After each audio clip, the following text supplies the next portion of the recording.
Assalamualaikum warahmatullahi wabarakatuh.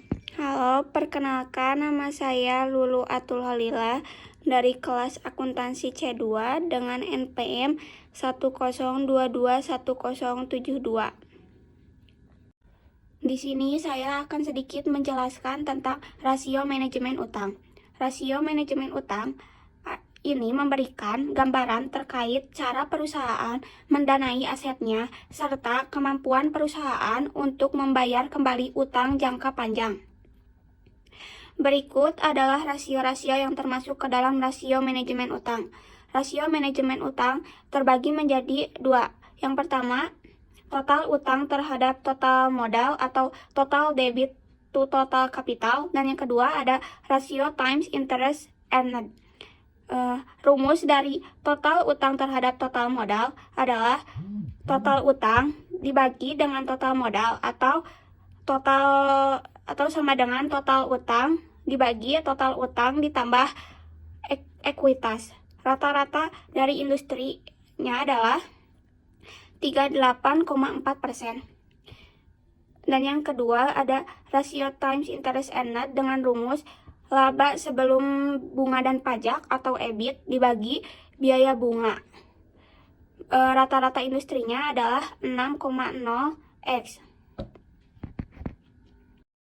Ini adalah contoh soal rasio manajemen utang. Berikut adalah penyelesaian kasus total utang terhadap total modal Bank Mandiri tahun 2020.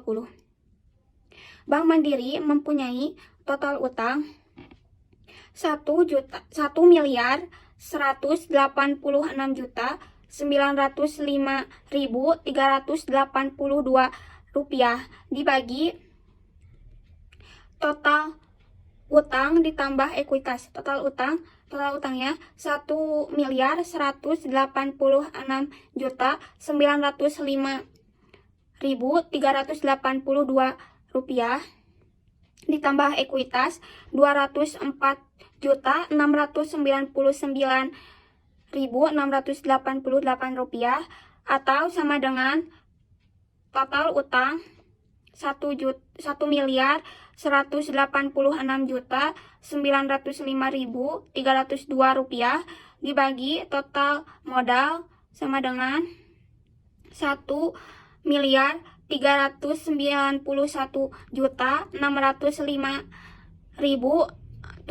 rupiah sama dengan 0,85 dikali 100% sama dengan 85%.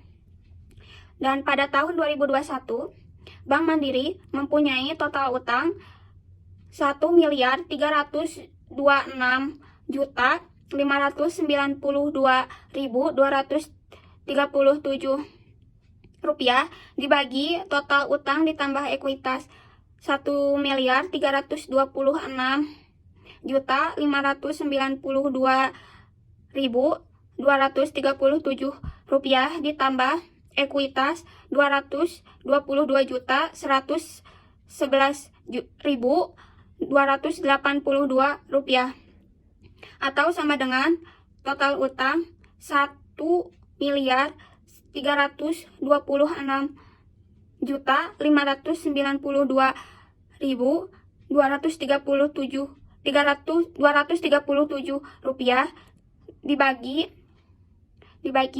total modal yaitu 1.548.703.519 rupiah sama dengan 0,85 kali 100% sama dengan 85%.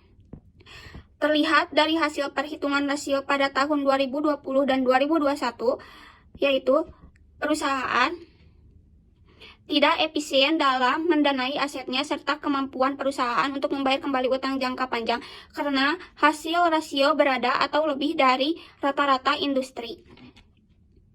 Selanjutnya adalah rasio times interest earned. Karena tidak terdapat laba sebelum pajak atau EBIT dan biaya bunga di dalam laporan keuangan PT Bank Mandiri Persero Tbk, maka tidak dapat menghitung rasio times interest earned. Sekian pemaparan materi mengenai rasio manajemen utang. Apabila ada kesalahan kata dan cara pemaparan materi yang tidak jelas, saya minta maaf. Terima kasih. Wassalamualaikum warahmatullahi wabarakatuh.